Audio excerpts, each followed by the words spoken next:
The architects don't fear the art of war when it sits on a shelf collecting dust.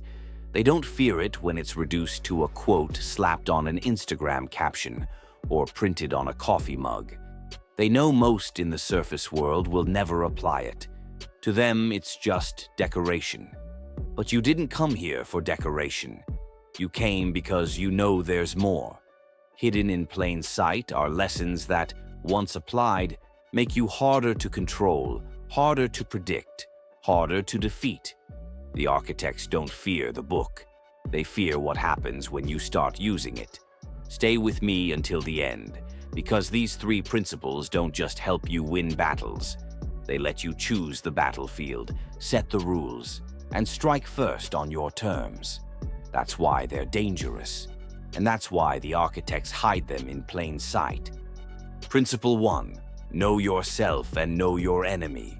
December 2nd, 1805. Napoleon Bonaparte faces impossible odds. 85,000 Austrians and Russians march to crush him. He commands only 68,000. On paper, he's finished. But Napoleon knows something they don't. Sun Tzu's first principle: know yourself and know your enemy, and you will not be imperiled in 100 battles. He knows his Grande Armée, fast, disciplined, loyal. He knows the Austrians, methodical, slow to adapt. He knows the Russians, brave but strangers to the terrain. And he knows both, proud, eager for glory, desperate to deliver the killing blow to the upstart emperor. So he sets the trap. The right flank looks weakened. The Pratzen Heights appear abandoned. To the casual observer, it looks like a desperate retreat. Even his own marshals doubt him. The Allies take the bait. Their plan shifts. They mass their men to break the fragile French right. And that's when Napoleon moves. Soult's corps surges through the mist, retaking the heights. From this high ground, French guns and bayonets drive deep, splitting the Allied army in two. What looked like retreat becomes the killing ground. By nightfall, the Allies lose 27,000. Napoleon, only 9,000. Not luck, not brute strength. Knowledge of himself and his enemy turned the impossible into victory. You face the same dynamic every day, just without the cannons.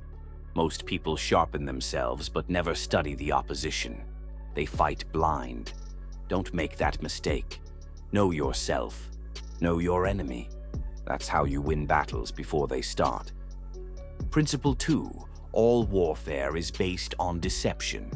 June 1944. The largest invasion in history is about to begin. 150,000 Allied troops prepare to storm Nazi-occupied Europe. If the Germans know where and when, it will be a slaughter. So the Allies use Sun Tzu's second principle: all warfare is based on deception.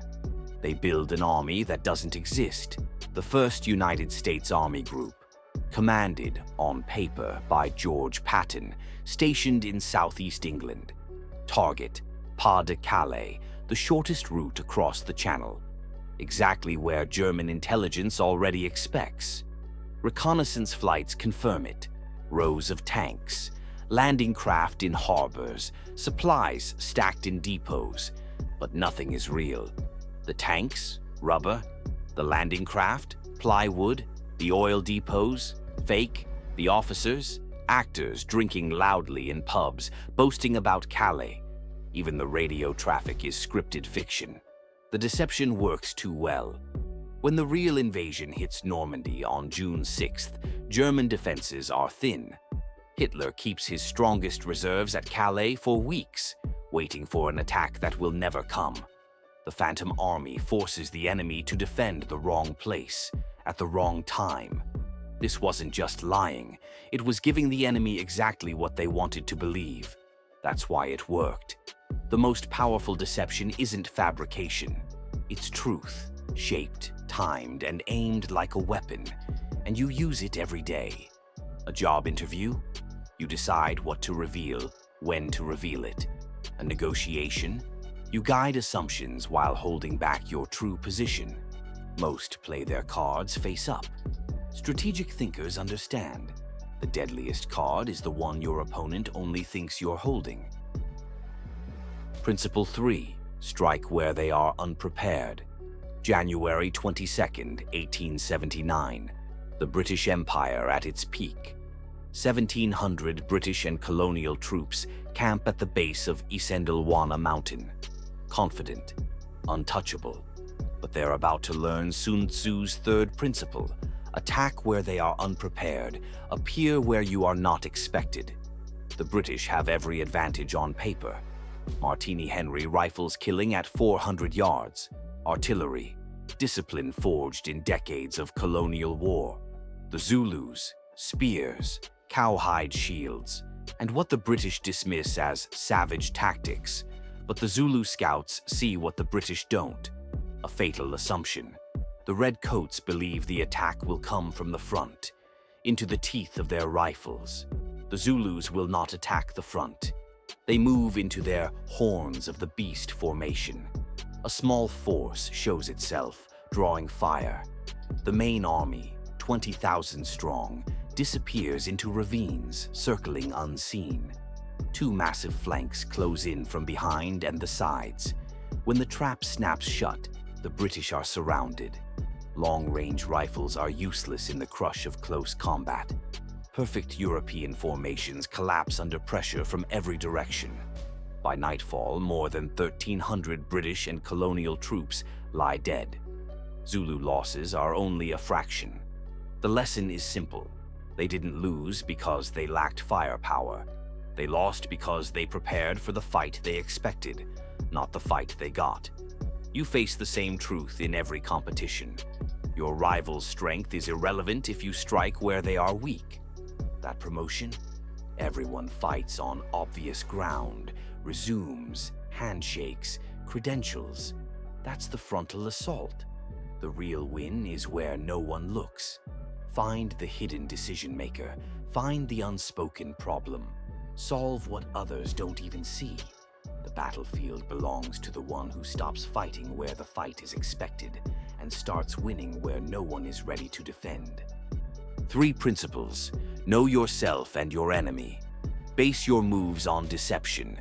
Strike where they are unprepared. The architects don't want you to live by these codes. They flood your feed with noise, empty grind videos, motivational sparks that burn out by nightfall.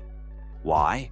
Because they know if you study these principles and live them, you become harder to control.